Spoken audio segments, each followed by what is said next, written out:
Hello mga ka-J-Vlog, welcome ulit sa panibagong video. At sa video na to, mag-unbox ulit tayo ng phone. At ito ang Infinix Hot S4. Nandito pa sa box. So tara guys, simulan na natin.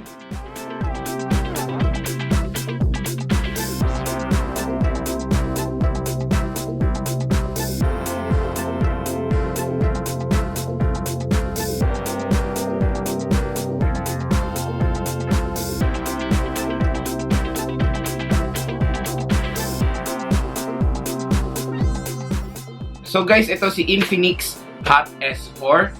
In-order ko siya sa Shopee. Kung mapapansin nyo, nasa pouch pa siya ng Shopee.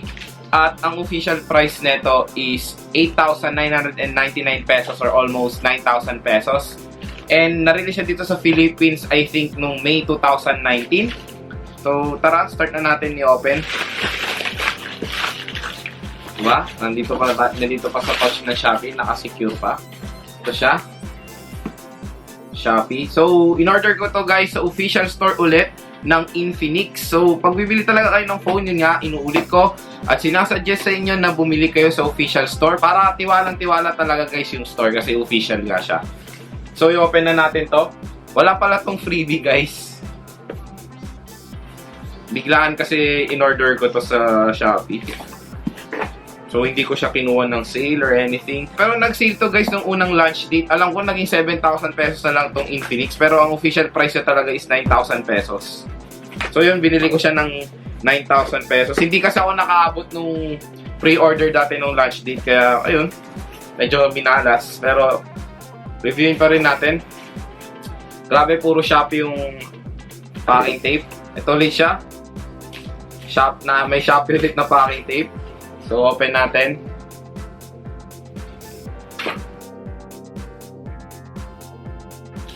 Yan.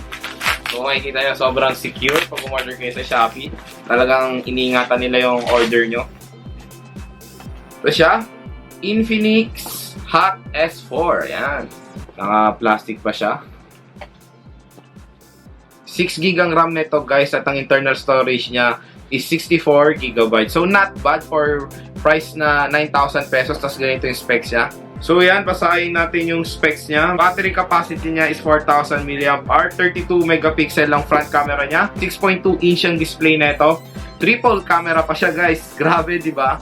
Ang mura-mura niya. Tapos ganun yung mga specs niya. Resolution niya guys is 720p. So, open na natin si Infinix Hot S4. At ang napili ko palang color guys, available na lang is yung color purple. Wala na yung black and blue. So no choice ako na ito na rin in order ko. Ayan. May barcode pa. Ano yung box? So open na natin siya.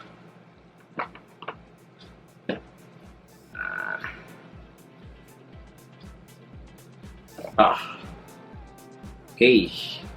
So, pag open nyo ng box, bubungan sa inyo yung phone. Yan, Infinix Hot S4. Tapos ito yung mga specs niya ulit. May sticker siya sa harap. Mamaya na to. Tingnan mo natin yung content ng box. So, may konti tayong papel-papel dyan. Infinix. Tapos, mamaya na to. Ito yung content ng box niya. Meron tayong sadly, micro USB cable pa rin siya. And micro USB port pa rin si Infinix. Pero okay na rin. Sulit naman yung price niya. So, micro USB cable. And wow, meron siyang earphone. Pero nagtataka ako sa packaging niya. Bakit parang nilagyan lang ng tape eh. Ewan ko, pero ganito yung packaging ng earphone niya. Ayan. Yun nga, parang nilagyan lang siya ng tape. And yung power brick niya guys, napakaliit lang. So, ulitin ko ang content ng box. Power brick, micro USB cable, and earphone. Ito na, may earphone to si Infinix. And dito tayo sa mga manuals. Sa likod ng nung karton is yung SIM eject tool. Yan, hirap mag-focus, pero yun siya, SIM eject tool. Oops! Haha! Meron tong, na-miss ko to, si Maring Jelly Case. Sa last unboxing natin sa Wi-Fi, wala si Maring Jelly Case. Pero ayan, welcome back, Maring Jelly Case. So, si Infinix is merong free jelly case and meron pang earphone, di ba? Grabe. Iba kasi, minsan isa na lang nilalagay nila, it's either earphone or yung jelly case. Pero dito, good news, meron siyang earphone. And, meron tayong screen guard. Ayan, screen protector. Sa libre rin. Okay na rin. So, hindi siya pre-installed yung screen protector niya. Kasi yung mga ibang phone kasi naka-pre-installed na. So, kayo pa maglalagay niyan.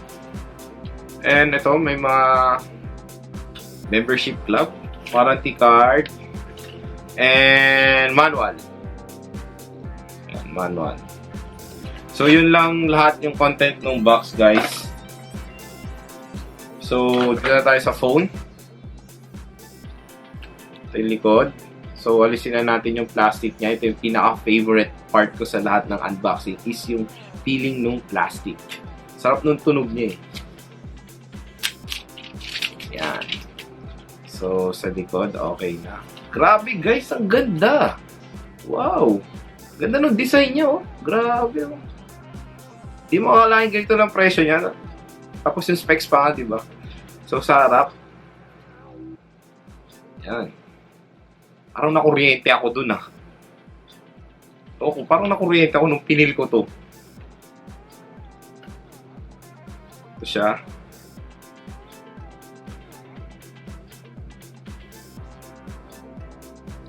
Yung likod.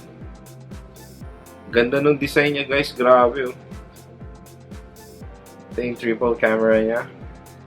Color violet. Meron siyang mga glitter effect. Mapapansin niyo dito, makikita niyo siya. Ayan. So guys, ito si Infinix Hot S4 na color violet. Dito sa video medyo light yung color niya, pero dito sa personal medyo dark siya. So ayun siya. Meron din siyang gradient color na light yung taas, tapos yung baba niya is dark. Ang ganda ng design niya guys. Yung back niya syempre guys, very common na lahat yan. Plastic ang back cover niya with glossy finish and meron siyang glitter effect. So ang ganda, grabe. Ang ganda ng design nito. Sa likod, nandito yung fingerprint scanner niya and syempre yung triple camera niya. Diba? Grabe, triple camera setup na to. So i-open na natin siya. Habang nag-open si Infinix, tingnan muna natin yung physical buttons niya. Sa gilid nandito yung power button. Tapos sa taas nun is yung volume rocker. Sa taas ng phone, wala tayong makikita. Plain lang siya. Sa kabila, nandito yung SIM card slot niya. And good news, hindi siya hybrid. So pwede nyo siyang lagyan ng dalawang nano SIM card at isang micro SD card. Sa baba ng phone, nandito yung speaker grills, yung micro USB port, microphone, and 3.5mm headphone jack. Ayan, nag-open na si Infinix. So, hi there! Start. Setup muna natin siya.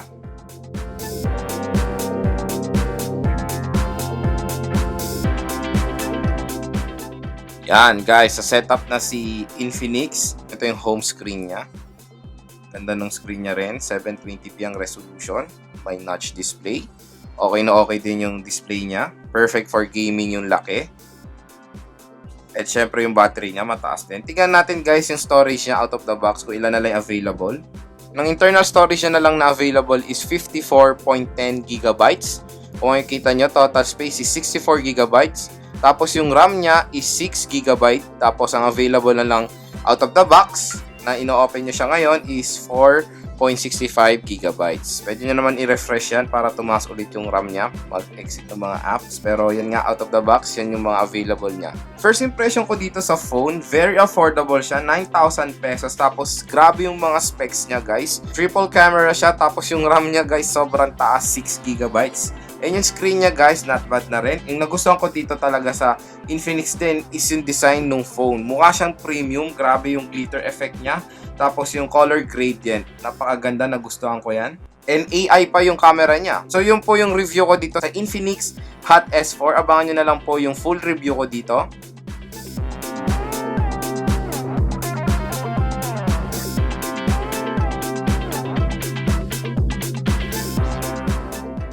yun mga ka-G-Vlog, doon na naman po nagtatapos ang ating video. Kung nagustuhan niyo po yung video, don't forget to like and share.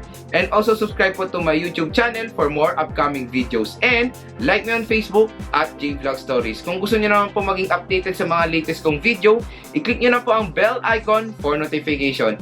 Once again, this is Joe from the G-Vlog Stories and have a great day. Bye!